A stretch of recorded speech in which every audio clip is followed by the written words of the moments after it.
Hey guys, it's Car Guy 11 at the 2019 New York Auto Show, and here we have his recently debuted 2020 Escape, and the looks are um, pretty tame, more car-like for sure than before, and I think what they're doing here is reserving the more aggressive look for the small Bronco that they are teasing.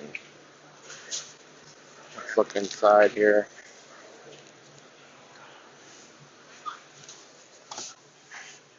All digital dash. Looks like the 8-inch touchscreen. I don't know why Ford is doing this with them all popping out of the dash now. But automakers are getting away with that. But not bad rotary shift knob. Looks like Ford's keeping with that. It's an upright dash for sure.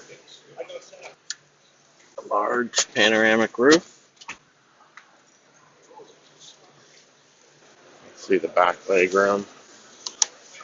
Yeah, it's good. It's good, and it feels like, yeah, the seats recline back and forth, so gives you a little extra room. Now the rear has a power tailgate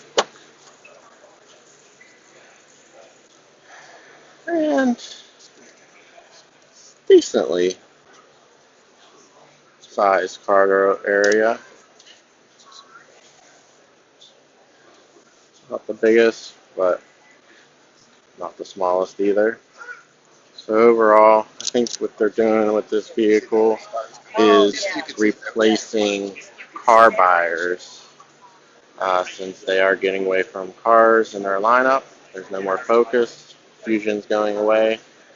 So those that are used to the car body shape, um, they're going to try to please with this vehicle. And then I believe what they'll do is they'll have a more aggressive, edgier mini Bronco to please those SUV enthusiasts. So what do you guys think of the new Escape? What do you think of my thoughts on a mini Bronco based off of it? Alright guys, hope you enjoyed the video. Thanks for watching, and I'll see you in the next one. Take care.